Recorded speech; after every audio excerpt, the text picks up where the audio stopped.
Scotland has over 350 railway stations. Most of them do exactly what stations are supposed to do.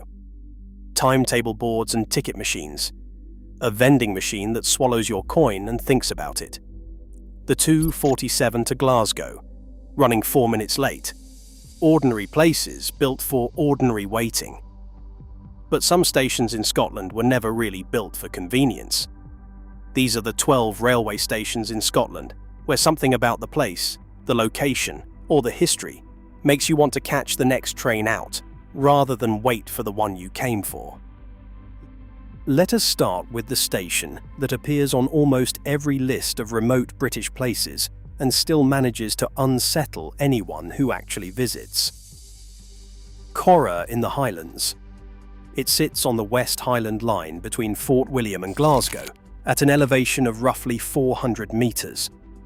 There is no road to Corrour, no road near Corrour. The nearest public road is over 10 miles away.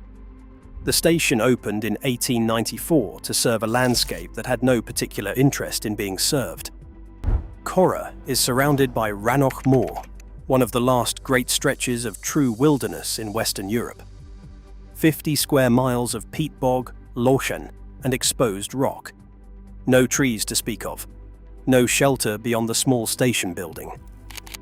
Office of Rail and Road figures show roughly 2,000 passenger entries and exits per year, which averages out to about 5 or 6 people a day using a station in the middle of nothing.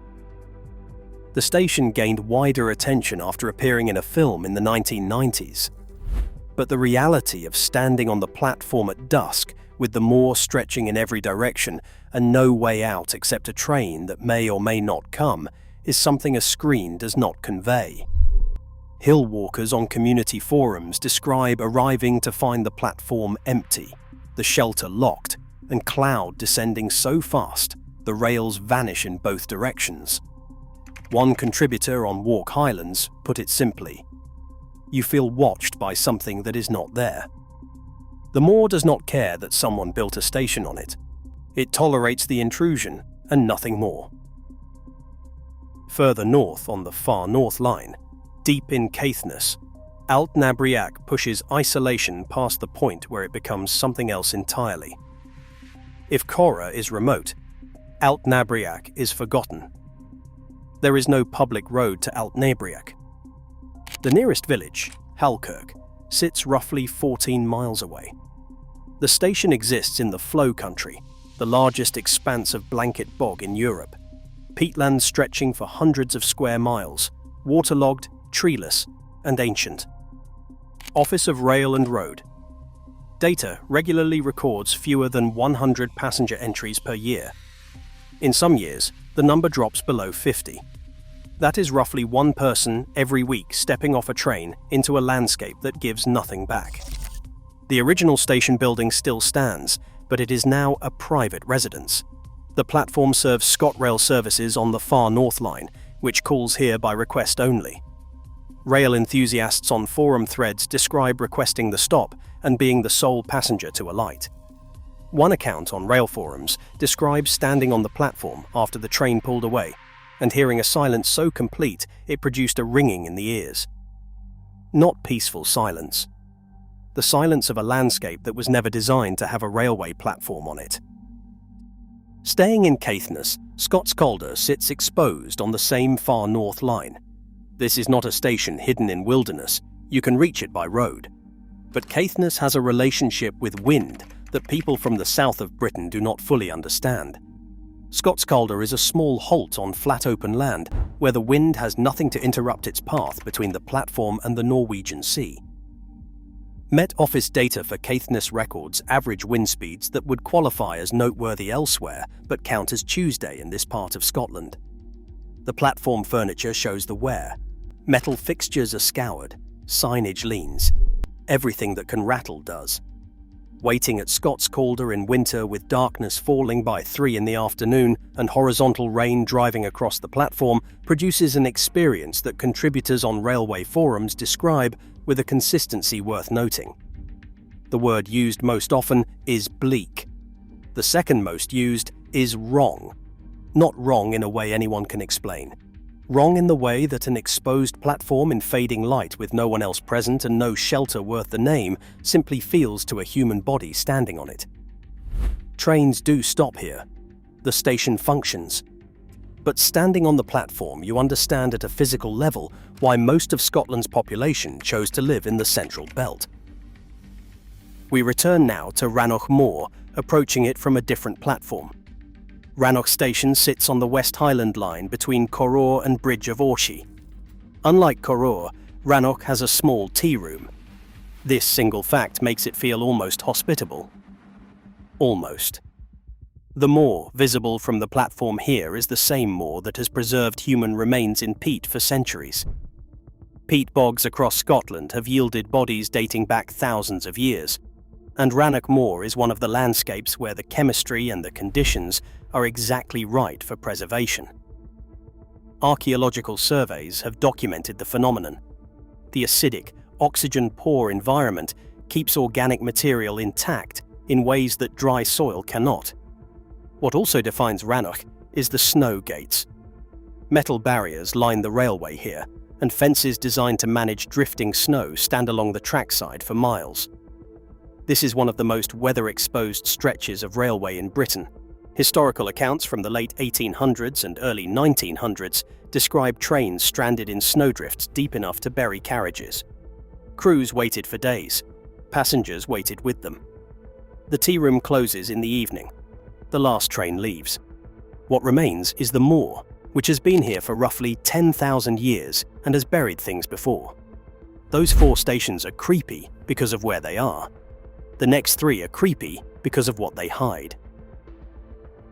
Falls of Cruachan is a request stop on the Oban line in Argyll and Bute. The platform sits against the mountainside of Ben Cruachan, and what makes it belong on this list is not the platform itself, but what lies behind it. Inside Ben Cruachan, engineers in the 1960s carved out a machine hall of extraordinary scale to house turbines for a pumped storage hydroelectric scheme. The cavern is large enough to fit the Tower of London turned on its side. Over 36 metres high, 91 metres long, hollowed from solid granite deep inside the mountain. The power station is sometimes called the Hollow Mountain. It remains operational, generating power for the national grid by pumping water between Loch and a reservoir high on the mountain. Visitors who take the guided tour describe the sensation of standing inside a functioning industrial facility buried in rock, hearing turbines and the movement of water while surrounded by granite walls that were blasted into existence with over 8,000 tons of explosive. The station platform itself is simple. A single track, a request stop, a brief pause. You step off into what appears to be the side of a mountain. The knowledge that a vast cavern with spinning turbines exists inside the rock behind you gives Falls of Cruachan an atmosphere that other stations do not possess. A mountain that is hollow, a station that leads to the inside of the earth. Beneath the streets of Edinburgh's new town lies something older. Scotland Street Tunnel opened in 1847 as part of the Edinburgh, Leith and Granton Railway. It closed to passenger traffic in 1868. The tunnel runs for roughly 1,000 metres from the area near the current Waverley Station to Scotland Street. It was abandoned because the gradient was too steep for the locomotives of the era. Passengers on the original line had to be lowered through the tunnel by cable. After closure, the tunnel found other uses. Mushroom cultivation thrived in the permanent darkness. During the Second World War, local residents sheltered there during air raids. Since then, it has been sealed. The tunnel appears on no modern transport map, but it remains intact beneath streets where people live and walk and park their cars. A Victorian railway line that runs under the Georgian terraces of the new town and goes nowhere and has gone nowhere for over 150 years. Contributors on Edinburgh urban history forums describe occasional access during infrastructure works. What they report is consistent. Darkness, intact brickwork, standing water, and the persistent sense that the tunnel is waiting for a service that was cancelled before anyone currently alive was born. In Glasgow's West End, something similar hides beneath the Botanic Gardens. Botanic Gardens Station opened in 1896 on the Glasgow Central Railway.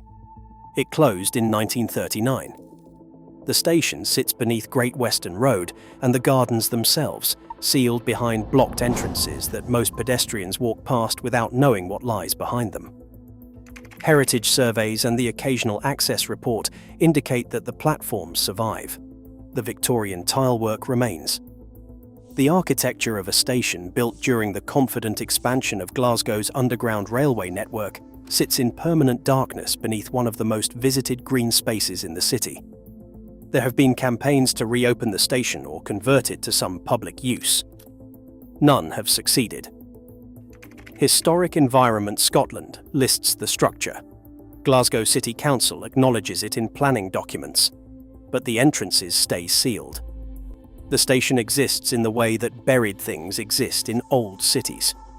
Acknowledged on paper, visible in no physical sense, carrying the faint suggestion that what was closed for practical reasons that somehow never feel entirely sufficient. Those stations hide in tunnels and inside mountains. The ones that follow carry something heavier. History that went wrong. 2 bridges cross the River Tay at Dundee. The one that carries trains today was built in 1887. Beside it, visible from the train window and from the Dundee waterfront, stand the stumps of the one that fell. On December the 28th, 1879, during a severe storm, the central navigation spans of the Tay rail bridge collapsed while a passenger train was crossing. 75 people died. There were no survivors from the train. The bridge had been designed by Sir Thomas Bouch, who received a knighthood for its construction and then watched his reputation destroyed by the Court of Inquiry that followed. The inquiry found the bridge poorly designed, badly constructed, and inadequately maintained. Wind loading had not been properly calculated. Cast iron columns contained blowholes and defects. Lugs had been patched and disguised. The stumps of the original bridge piers remain in the water because removing them costs more than leaving them. So they stand, aligned alongside the replacement bridge, a permanent monument visible to every passenger crossing the Tay today. The locomotive was recovered from the riverbed and reportedly returned to service. Bodies were pulled from the river over weeks and months. Some were never recovered. Passengers on the modern bridge look out the window and see the old piers breaking the surface. Most know what they represent. The view has not changed in nearly 150 years.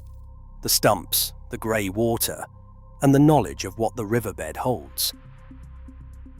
A few stops further north on the far North Line, the train reaches a very different kind of darkness.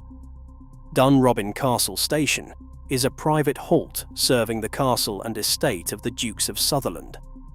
The station is small, painted in estate colours, and opens seasonally for visitors to the castle grounds. The platform is well maintained. The gardens beyond it are beautiful. What earns Dunrobin Castle a place on this list has nothing to do with ghosts or atmosphere. The first Duke of Sutherland and his agents oversaw some of the most brutal clearances in Highland history between 1811 and 1820. Thousands of tenants were removed from the interior of Sutherland to make way for large-scale sheep farming. Patrick Seller, the estate factor, carried out evictions that included burning homes to prevent families from returning. An elderly woman named Margaret Mackay reportedly died after her home was set alight around her. Seller was tried for culpable homicide and acquitted. The cleared families were driven to the coast or forced out of Scotland entirely. The estate prospered. The castle expanded. The railway arrived and a private station was built so the Duke could come and go conveniently. When you step off the train at Dunrobin Castle, you step onto land that was cleared of its people so that one family could hold more of it. The castle is open to tourists today. The gardens are immaculate. The history underneath the flower beds is not. Helmsdale sits further along the same line. The station serves a village that exists because people had nowhere else to go. When the interior of Sutherland was cleared, communities from the Strath of Kildonan were moved to the coast and told to fish. These were farming families. They had no boats, no nets, no knowledge of the sea. Some survived by learning. Many did not stay long enough to learn. Emigration ships carried Sutherland families to Nova Scotia, to Ontario, to New Zealand. The population of the Strath of Kildonan fell from thousands to almost nothing within a generation. The village that grew around the harbour became a herring port in the 19th century. The railway connected Helmsdale to the south. The station today is quiet.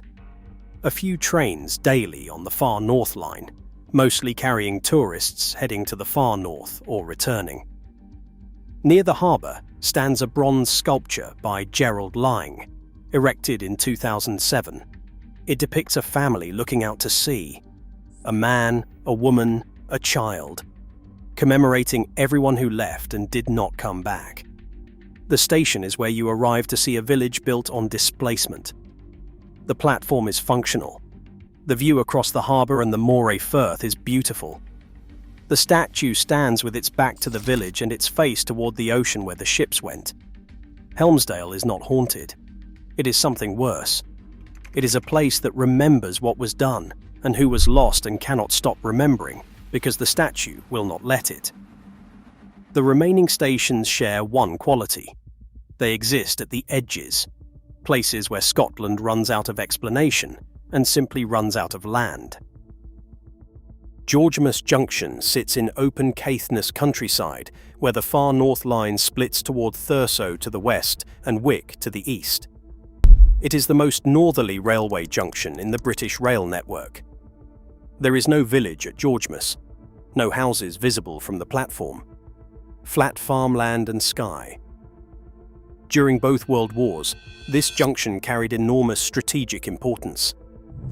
Thurso was the embarkation point for the naval base at Scapa Flow in Orkney.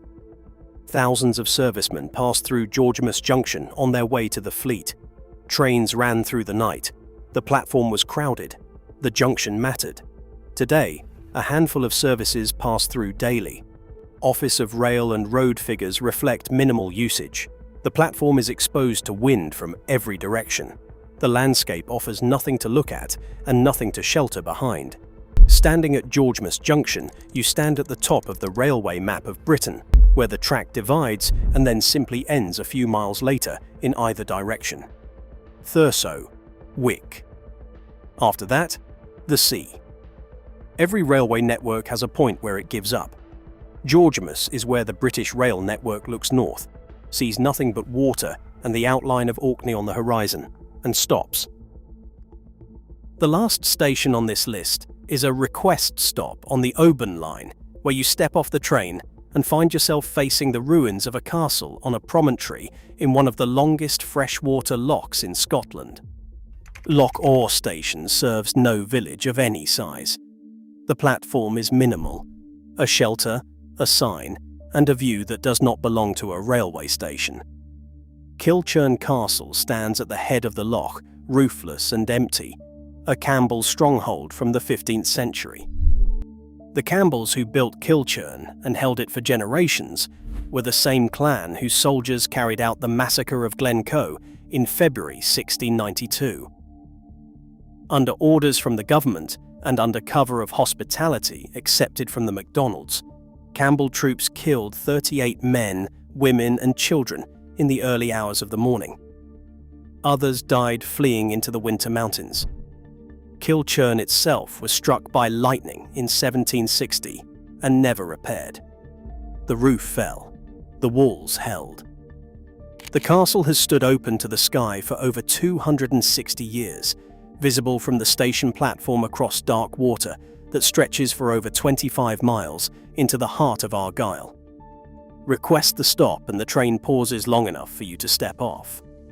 Then it pulls away and the sound fades, and you are standing beside a loch that holds a ruined castle built by men responsible for one of the most infamous acts of betrayal in Scottish history. The mountains close in on both sides.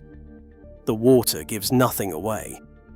The castle has been saying nothing for nearly 3 centuries. It has no need to speak. Everyone already knows what happened.